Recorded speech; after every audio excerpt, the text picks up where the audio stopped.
লাব্বাইক আল্লাহুম্মা লাব্বাইক, আমি হাজির হে আমার রব, হে আমার আল্লাহ, আমি তোমার দরবারে হাজির হয়েছি। আল্লাহ পাক আরশে আজিম থেকে ডাক দিয়া বলে, লা লাব্বাইক, তুমি যে হাজিরা দিচ্ছ তোমার এই হাজিরা হয় নাই। তোমার দুনিয়ার মহাব্বত, সন্তানের মহাব্বত, ধন দৌলতের মহাব্বত, দুনিয়ার গোলামি, সব কিছু তোমার অন্তরে এখনো রয়ে গেছে। তুমি যতই মুখ দিয়া বলো, অন্তর দিয়া এখনো বলো না। এই জন্য হজ যদি কেউ করে, সে আল্লাহ তাআলা তাকে কি পরিমাণ নেকি দান করবেন। রাসূল করিম সাল্লাল্লাহু আলাইহি ওয়াসাল্লাম বলেন, মান হাজ্জা লিল্লাহ, যে একমাত্র আল্লাহর জন্য হজ করেছে, কার জন্য? ওয়ালাম ইয়াসফিয়া ওয়ালাম ইয়াফসুক ওয়ালাম ইয়ারফাস ওয়ালাম ইয়াফসুক রাজা'a কায়াউমিন ওয়ালাদাতহু উম্মুহু, সে হজের মধ্যে যাইয়া মার্কেটে মার্কেটে ঘুরে স্বর্ণ কিনে নাই, বেপরদা নারীদের চেহারা দেখে নাই, নিজেদের মধ্যে কোনো গালগন্ধ করে নাই, এবং কোন ধরনের যৌন সংক্রান্ত অপরাধে সে জড়িত হয় নাই, গালাগালিও করে নাই, মিথ্যা কথাও বলে নাই, এবং সেখানে যাইয়া মার্কেটিং করতে গিয়ে মসজিদে হারামের জামাতের নামাজও সে নষ্ট করে নাই, কোন ধরনের আপনার কবিরা গুনায় লিপ্ত হয় নাই। আল্লাহ রাসূল বলেন, এই লোকটা তো হজ করলো না, যেন সে নিষ্পাপ হইয়া একেবারে নিষ্পাপ হইয়া সে বাড়িতে গেল। নিষ্পাপটা কেমন? আল্লাহ রাসূল বলেন, নিষ্পাপ মাসুম বাচ্চা, যে মার গর্ভ থেকে মাত্র বের হলো, এই শিশু বাচ্চাটা বালেগ হওয়ার আগ পর্যন্ত তার কোনো গুনাহ দেখা হয় না। একজন হাজী সাহেব যখন আল্লাহর জন্যই হজ করে আসে, ওই ব্যক্তিকে আল্লাহ রাব্বুল আলামিন ওই মাসুম বাচ্চার মতো বানাইয়া দেয়। আমরা হজ করতে গেলেও সেখানে আমাদের ইখলাস থাকে, নামাজ পড়ি, নামাজের মধ্যে আমাদের ইখলাস নাই। আমরা ঈমান এনেছি, ঈমানটাকে আমরা ইখলাসের উপর উঠাইতে পারি নাই। যাকাত, আল্লাহ রাসূল বলেছেন, যাকাতকে কিছু মানুষ কিয়ামতের ময়দানে ধরা পড়বে, এরা যাকাত দিত না, মালের যাকাত তারা দিত না, এবং এটাকে জরিমানা মনে করত। তারপরে আমাদের এই যে ইসলামের পাঁচটা বেড়া, বুনিয়াল ইসলামু আলা খামসিন, শাহাদাতি আল্লা ইলাহা ইল্লাল্লাহ ওয়া আন্না মুহাম্মাদার রাসূলুল্লাহ ওয়া ইকামিস সালাতি ওয়া ইতাইজ যাকাত ওয়া সাওম রমাদান ওয়ালিল্লাহি আলান নাসি হিজ্জুল বাইত মান ইসতাতা ইলাইহি সাবিলা। এই পাঁচ জিনিস মানুষের জীবনের জন্য খরচ। এটা কেমন খরচ? এটা হলো আপনার আমার দেহের ভিতরে রূহ থাকা যেরকম খরচ, না হলে আমি মানুষটা মানুষ না, আমি মুর্দা দাস। এই পাঁচ জিনিসকে যদি সহিভাবে ইখলাসের সাথে আমরা আপনার ভিতরে আমরা ফিট করতে না পারি, তাহলে আমি শুধু মুখেই বললাম আমি মুসলমান, আমি ঈমানদার, আল্লাহ বলবে তোমার ঈমান আমার পর্যন্ত আসে নাই। ইয়া আইয়ুহাল্লাযীনা আমানু আমিনু, হে ঈমানদারেরা, তোমাদের ঈমান এখনো হয় নাই, তোমরা আবার ঈমান আনো। আপনি আমি প্রশ্ন করব, হুজুর আমি তো লা ইলাহা ইল্লাল্লাহ পড়ছি, মুহাম্মাদুর রাসূলুল্লাহ পড়ছি, আশহাদু আল্লা ইলাহা ইল্লাল্লাহ পড়েছি, ওয়া আশহাদু আন্না মুহাম্মাদান আবদুহু ওয়া রাসূলুহু, এটাও পড়লাম, তাহলে ঈমান নাই কিভাবে? আল্লাহ রাব্বুল আলামিন বলে তোমার ঈমানের তালাফুজ হইছে, তোমার ঈমান তাসদীক বিল জানান হয় নাই। মুখে বলছো, এইরকম মুখে আবু জাহেলও বলতে পারে, আবু লাহাবও বলতে পারে, কিন্তু তারা কালেমার হাফিজ বুঝছি, এই জন্য বলে নাই। আমরা কালেমার হাকিকত বুঝি নাই, আমরা কালেমার তালাফুজ সহি তরিকায় সহি পদ্ধতিতে কালেমা তৈয়বা উচ্চারণ করতে হবে সেটাও বুঝি, সেটাও পারি নাই।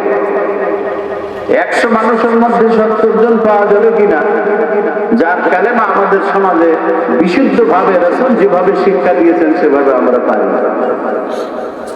লা ইলাহা ইল্লাল্লাহ, এই লা লাই নাকি জেন্স, এটাকে 4 আলিফ টানতে হবে, কয় আলিফ? যদি কেউ এটাকে নাটাই না পড়ে লা ইলাহা ইল্লাল্লাহ, এটা হলো লামে তাকিদ, এটার অর্থ পেশায় বুঝায় হবে অবশ্যই আল্লাহ ছাড়া আর মাবুদ আছে, নাউযুবিল্লাহ।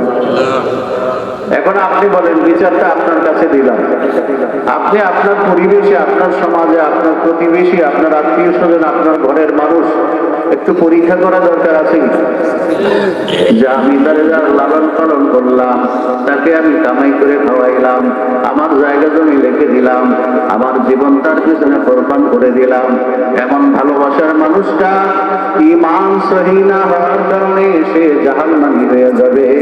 ওই মানুষটা যখন জাহান্নামে জ্বলবে তখন আমার কেমন লাগবে?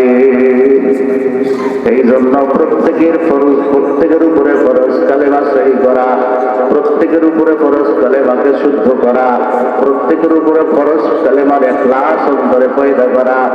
ইমাম বুখারী রাহিমাহুল্লাহু তাআলা 6 লক্ষ হাদিসের হাফেজ ছিলেন, সুবহানাল্লাহ। আরে এখন তো সারা দুনিয়াতে 1 লাখের হাফেজ হয়। রশিদ আহমদ গঙ্গোহী রাহমাতুল্লাহি আলাইহি তিনি 2 লক্ষ হাফেজ, 2 লক্ষ হাদিসের হাফেজ ছিলেন। 1 লক্ষ ছিল সনদ বা সনদ, আর 1 লক্ষ ছিল বেসনদ। ইমাম বুখারী রাহমাতুল্লাহি আলাইহি এই 6 লক্ষ হাদিস থেকে বাছাই করে তিনি 7,662টা হাদিস তিনি চয়ন করেছেন ইমাম বুখারী। এই লক্ষ লক্ষ হাদিসের মধ্যে উনি আল্লাহ পাক তাকে এত জাহিদ বানাইছেন, 6 লক্ষ হাদিস তার মুখস্থ ছিল। আর ওই সময় আপনার ইরাক, বসরা, কুফা সমস্ত বড় বড় শহরের যাদের কাছে হাদিস সংরক্ষিত ছিল তাদের কাছ থেকে হাদিসগুলো নিয়ে তিনি মুখস্থ করে এরপরে সেগুলোকে ইমাম বুখারী রাহমাতুল্লাহ আলাইহি যাচ পড়তাল করেছেন, বাছাই করেছেন। তারপরে গিয়ে এক একটা হাদিস তিনি লেখার আগে তিনি গোসল করতেন, তারপরে পবিত্র হয়ে নামাজ পড়তেন, নামাজের পরে ইস্তেখারা করতেন। রাসূল করিম সাল্লাল্লাহু আলাইহি সাল্লামের কাছ থেকে মদিনা মুনাওয়ারার রওজা পাকের পাশে ইস্তেখারা করে যখন তাকে ইশারা করা হতো যে ইমাম বুখারী এই হাদিস সহিহ, আল্লাহ রাসূলের ইশারা পাইলে তিনি হাদিস লিখতেন। এমনিতে ইমাম বুখারী হয়েছে। আল্লাহু আকবার। ইমাম বুখারী রাহমাতুল্লাহ আলাইহি কিতাব রচনা করার পরে সেই সময়ের উলামায়ে কেরাম ঐক্যবদ্ধভাবে ফতোয়া দিয়েছেন, আসাহুল কুতুবে বা'দা কিতাবিল্লাহি আস-সাহিহুল বুখারী। সুবহানাল্লাহ। আল্লাহর জমিনের উপরে আসমানের নিচে যত সহিহ কিতাব আছে সবচেয়ে বিশুদ্ধ কিতাব হলো আল্লাহর কোরআন। আল্লাহর কোরআনের পরে যদি বিশুদ্ধ কোনো হাদিস গ্রন্থ থাকে সেটা হলো এই বুখারী শরীফ। এখন আমরা বুখারী শরীফের দলিল দিলে অনেকে কই আছে, ঠিক আছে বলে কি না, যখন শুনে যে বুখারী শরীফের মধ্যে আছে তখন মনে করে কি যে এখানে আর ভুল সম্ভাবনা নাই। আল্লাহু আকবার। প্যারা হাজরিন, ঈমান কি জিনিস? আমরা তো শুধু বলি আমরা ঈমানদার, কিন্তু আমার আল্লাহ ডাক দিয়ে বলে ঈমানওয়ালা, তোমার ঈমান কতদূর ভালো, কতদূর ইখলাসের উপরে, কতটুকু সহিহ এটা আমি আল্লাহ জানি। তোমার ভিতরে নেফাকে ভরা, তুমি আল্লাহকে ভালোবাসো দুনিয়া সাথে লইয়া, দুনিয়াকে মহব্বত করো আবার আল্লাহকেও মহব্বত করো, এটা হবে না। আমার আপনার প্রিয় নবীজি শিক্ষা দিয়ে গেছেন, ও দুনিয়ার মানুষ দেখে থাকো, চেয়ে থাকো, ইতিহাস পড়ো, আমার বাড়িতে আসো, আমার গ্রামে আসো, আমার শহরে আসো, এসে মানুষকে জিজ্ঞাসা করো মুহাম্মদুর রাসূলুল্লাহ কিন্তু গরীব ছিলেন না, মোহাম্মদ কি গরিব ছিল? কথা কয় না? আল্লাহ রসুলের 6 জন ফুফি, কয়জন? 3 জনের নিঃসন্তান ছিলেন। এই 3 জনের সমস্ত সম্পদ ভাতিজাকে দিয়ে দিয়েছে। সুবহানাল্লাহ। দাদির কাছ থেকে সম্পত্তি পাইছে, দাদার কাছ থেকে পাইছে, বাবারটা পাইছে, সম্পত্তির অভাব। আল্লাহ রাসূল রাহমাতুল্লিল আলামিন মক্কা মুআজ্জামাতেও কোনো সম্পত্তি দাবি করেন নাই, মদিনা মুনাওয়ারায় একটা প্লট কিনেন নাই যেটা তার বাড়ি করা যায়। নবী মুহাম্মদুর রাসূলুল্লাহ সারা জীবন তিনি মদিনার মসজিদের হুজরায় আয়েশাতে কাটাইছে। আল্লাহু সাহাবী বলেন, হযরত আবু হুরায়রা, ও দুনিয়ার মানুষ দেখে দেখো, চেয়ে দেখো, আল্লাহ রাসূল সাল্লাল্লাহু আলাইহি সাল্লাম শোয়ার জন্য কখনো 4 পায়া খাটিয়ায় শোয় নাই, খেজুর গাছের পাতার মধ্যে শুইত।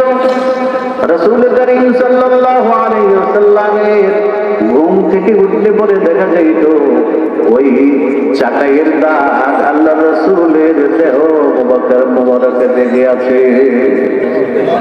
ও দুনিয়া, হযরত আয়েশা বলেন, দুনিয়ার মানুষেরা জেনে রাখো, রাহমাতুল্লিল আলামিন যে বিছানায় ঘুমাইতে, ওই বিছানা না চাদর ছিল না তোশক ছিল, একটা মাত্র কম্বল অথবা মোটা চাদর। এক রাত্রে হযরত আয়েশা অর্ধেক বিছাইলেন আর অর্ধেক গায়ে দিলেন। আল্লাহ রাসূল সকালবেলা উঠে বললেন, আয়েশা, আর কোনদিন এরকম করবা না, তুমি এই নরম চাদর বিছানের কারণে আজকে আমার তাহাজ্জুদে উঠতে দেরি হয়ে গেছে। আল্লাহু আকবার। তাও তোশক নাকি, একটা মোটা চাদর।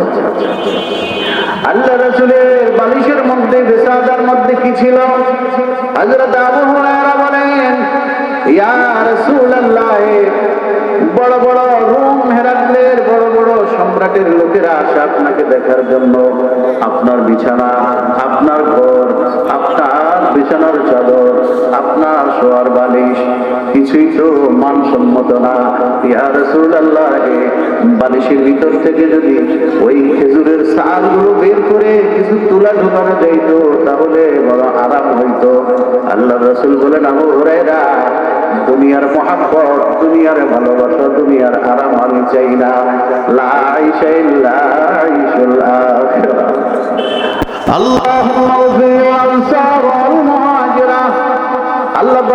আল্লাহ রাসূল দোয়া করে, ও আমার আল্লাহ, তুমি আমার আনসার সাহাবী, মুহাজির সাহাবীদেরকে মাফ করে দাও, আর আমার মুহাজির এবং আনসার সাহাবীদেরকে তুমি কিয়ামতের ময়দানে আমি মুহাম্মদুর রাসূলুল্লাহর সাথে জান্নাতি বানায়া দাও। এই কথা শোনার পরে সাহাবায়ে কেরাম যুদ্ধের ময়দানে কথাটা শুনলেন, রাসূল আমাদের জন্য এইভাবে দোয়া করতেছেন। সাহাবায়ে কেরাম জোরে জোরে স্লোগান দিচ্ছে, নাহনুল্লাযীনা বায়াউ মুহাম্মাদা আলাল জিহাদ মা বাকিনা আবাদা। দুনিয়ার সব মায়া, দুনিয়ার মমতা, দুনিয়ার ক্ষেত খামার, বাগ বাগিচা, দুনিয়ার ভালোবাসা সব ত্যাগ করলাম, একমাত্র মুহাম্মদুর রাসূলুল্লাহর ভালোবাসায় পড়ে গেলাম। কার ভালোবাসা? মুহাম্মদের ভালোবাসায় প্রেমে পড়েছি। মুহাম্মদ বলেছে, দুনিয়ার ভালোবাসা অন্তরে থাকলে আল্লাহর ভালোবাসা ঢুকে না। দুনিয়ার মুহাব্বত অন্তরের ভিতরে রাখিয়া আল্লাহ পাকের আশিক বলা যায় না। দুনিয়ার মুহাব্বত অন্তরে রাখিয়া আশিকে মদিনা বলা যায় না। যদি বলে তাহলে সে মিথ্যাবাদী, ধোঁকাবাজ, মুনাফিক। কি কথা যেটা মুখে বলে অন্তরে নাই, তাহলে আমরা কি বলি? আল্লাহর হাবিবের সাহাবীরা বলতেছেন, নাহনুল্লাযীনা বায়াউ মুহাম্মাদা আলাল জিহাদ মা বাকিনা আবাদা। গজওয়া আহজাবের সময় সাহাবায়ে কেরাম এই ঘটনা ঘটাইলেন। আল্লাহ রাসূল কান পেতে শুনলেন, সাহাবীরা পড়তেছে, আমরা মুহাম্মদের হাতে বায়াত হয়েছি। সুবহানাল্লাহ। আমরা মুহাম্মদের হাতে বায়াত হয়েছি। আমরা যারা মুসলমান, তারা যদি আহলে নিসবত উলামাদের হাতে হাত রেখে কালেমা পড়ে কালেমা শুদ্ধ করে ঈমান আমল ঠিক করতে পারি। আল্লাহ তাআলা তার কোরআনের মধ্যে বলেছেন, তারা হে মুহাম্মদ আপনার হাতে বায়াত হয় নাই, তার মুহাম্মদুর রাসূলুল্লাহর হাতের উপর আছে আল্লাহর হাত। সমস্ত ঈমানদারেরা আমি আল্লাহর কাছে বায়াত হয়েছে। কার হাতে? ইন্নাল্লাযীনা ইউবাইউনাকা ইন্নামা ইউবাইউনাল্লাহ। আল্লাহ পাক পরিষ্কার বলে বলতেছেন, মুহাম্মদ যারা আপনার হাতে বায়াত হয়েছে, আপনার হাতে বায়াত হয় নাই, আপনার হাতের উপর আমি আল্লাহর হাত রয়েছে, সেই হাতে তারা বায়াত হয়েছে। মুহাম্মদ হলো মাধ্যম। মুহাম্মদুর রাসূলুল্লাহর হাতে হাত দিয়ে যদি মুসলমান হয় সেই লোক, আল্লাহ বলতেছেন তুমি আমার কাছে বিক্রি হইছো। বায়াত তো কি হওয়া? বিক্রি হওয়া। বন্ডবীরেরা এটা সুযোগ পাইছে, মুরিদদেরকে বুঝায়, এই বেটা তুই বায়াত হইছ, আমার কাছে বিক্রি হয়ে গেছ, আজ থেকে তুই আমার গোলাম, তোর বাড়ির যত ধন দৌলত আছে সব আমার দরবারে না হাজির করবি। ঠিক নেই? কোরবানি মুসলমানেরা দেয় জিলহজের 10 তারিখে, তোরা কোরবানি দিবি আমার দরবারে, আছে না নাই? জোরে কর। এই জন্য ঈমানকে যদি ঠিক না করা হয়, শয়তান আপনাকে ডানে বামে নিয়ে যাবে। আর আল্লাহ পাক আমাদেরকে বলে দিয়েছেন, ও আমার বান্দারা প্রতিদিন আমার কাছে দোয়া করবা। তোমাদের জন্য একটা কোরআনে আজিম দান করেছি। ওই কোরআনে আজিম, ওয়ালাকাদ আতাইনাকা সাবআন মিনাল মাসানি ওয়াল কোরআনাল আযীম। প্রতিদিন আল্লাহর কাছে বলবি তোর ঈমানটা যেন ঠিক হয়। ইহদিনাস সিরাতাল মুস্তাকিম পড়ে আল্লাহর কাছে দোয়া কর, তোর ডাইনে বামে যেন নজর না চলে যায়, তোর নজরটা যেন আল্লাহর দিকে থাকে। এই জন্য আল্লাহ রাব্বুল আলামিন কুরআনুল কারীমের মধ্যে ঈমানের কথা বলেছে, তোমরা আবার ঈমান ঠিক করো। কারণ কুরআনুল কারীমের মধ্যে শুধু তিলাওয়াত করলে সওয়াব হয়, মা বাবা মরে গেলে কোরআন খতম করলে সওয়াব হয়, কোরআন শরীফ সকাল বিকাল পড়লে সওয়াব হয়, এটা বুঝলা। কিন্তু কোরআন অনুযায়ী তোমার জন্ম থেকে মৃত্যু পর্যন্ত সারা জীবন তোমাকে কোরআন অনুযায়ী চলতে হবে। সুবহানাল্লাহ। কি অনুযায়ী চলতে হবে? কোরআন অনুযায়ী চলতে হবে। এখন আমরা কোরআন রাখছি কি জন্য? সওয়াবের লেগে, তাই না? আফাতুমিনুনা বিবাযিল কিতাবি ওয়া তাকফুরুনা বিবায। আল্লাহ পাক ইহুদিদেরকে বলতেছেন, ইহুদিরা তোমরা তোমাদের মন মতো হলে সেটা মানো, মন মতো না হলে আসমানি কিতাব মানো না। খ্রিস্টানেরা তোমরা কিতাব কিছু মানো কিছু মানো না। আমার মুহাম্মদের উম্মতেরা এইরকম নয়, তারা কোরআন মানলে পুরাই মানবে, আর যদি না মানে সে তোমাদের দলভুক্ত হয়ে যাবে। নাউজুবিল্লাহ। এখন বলেন বুকে হাত দিয়া, কোরআন কি আমরা পুরাপুরি মানি? মানে ভোট দিয়ে গিয়ে আরেক জায়গায় গোবর মানে। আল্লাহ রাজনীতির কথা বলছেন। আল্লাহ হলেন রাজাদিরাজ, সব রাজার রাজা হলেন মহান আল্লাহ। আর রাজনীতি শিক্ষা দিয়েছেন আল্লাহ পাক। সকল নবী পয়গম্বরেরা এই সুন্নত পালন করেছে। ওলামায়ে কেরাম রাজনীতির কথা বললে আমাদের এই জাতির মধ্যে কিছু লোক আছে নূহ আলাইহিস ইসলামের জাতির মতো, হয়তো হুজুরের মুখে হাত দিব, তারে মসজিদ থেকে বিদায় করব, মাদ্রাসার প্রিন্সিপালি থেকে তারে বিদায় করব, আর না হলে নিজের কানে নিজে আঙ্গুল দিয়ে পড়ে থাকবো, যা হুজুরের কথা কি শুনে, আমি আমার মতো চলব। আর আমার আল্লাহ বলেন, তুমি যে রাজনীতি করো, তুমি অমুক দলের সদস্য হইছো কেন? তুমি রাজনীতি করবা এই জন্যই হইছো। অমুক দলের সদস্য ফরম পূরণ করেছো, তুমি রাজনীতি করবা। অমুক দল ক্ষমতায় গেলে তুমিও ক্ষমতাবান হবা। আমার আল্লাহ রাব্বুল আলামিন বলেন, ও বেটা তুই জানোস নি যেই দলের পিছনে তুই ইক্তেদা করছো, কিয়ামতের ময়দানে ওই দলের নেতাকে যখন আমি ডাকবো, কুল্লু নাসিন ইউদআ বিহিম, তাদের ইমাম সহ নেতা সহ ডাকা হবে। যখন তোর নেতা গিয়ে সামনে দাঁড়াবে, দেখা যাবে তার পুরা জিন্দেগীর চিত্রই হলো ইহুদি নাসারাদের মতো। সে নিজেই ঈমান ঠিক করে নাই, আমল ঠিক করে নাই, এমন ব্যক্তির সাথে সে নিজেই জাহান্নামী। ওই জাহান্নামী মানুষের সাথে যদি গিয়ে হাজির হও, তাহলে মনে রাখবা তোমার ইমামের, তোমার নেতার ঠিকানা যে জাহান্নাম, তোমার ঠিকানাও সেখানেই হবে। এটা তো হাসরের মাঠের বাকি কথা, নগদ কথা শুনবেন। আল্লাহ পরিষ্কার বলতেছেন, ওমান লাম ইয়াহকুম বিমা আনজালাল্লাহ ফাউলাইকা হুমুল কাফিরুন। যারা মুসলমানদের রাষ্ট্র ক্ষমতায় যাইয়া মসনদে বসে আল্লাহ দ্রোহিতা, আল্লাহর বিরুদ্ধে, ইসলামের বিরুদ্ধে, মুসলমানের বিরুদ্ধে, ইসলামের শাস্ত্রের বিরুদ্ধে, এমনকি কোরআন সুন্নাহর বিরুদ্ধে সে রাষ্ট্র চালায়, কোরআন সুন্নাহ পরিপন্থী রাষ্ট্র আইন দিয়ে রাষ্ট্র পরিচালনা করে, আল্লাহ তাআলা বলতেছেন এগুলো সব কাফের। জোরে বলতেন না? তাহলে অতীতে যা ভুল করছি সামনে কি ভুল করতেই থাকবো না? ভুল সংশোধন করা দরকার। জোরে কর, সংশোধন করা দরকার কি না? আল্লাহ বলেন যারা ক্ষমতায় গেলাম আর তোমার দেশের 95% মানুষ হলো মুসলমান, 90% মানুষ মুসলমান, তাদের কোরআন শিক্ষার ব্যবস্থা তুমি জাতীয়ভাবে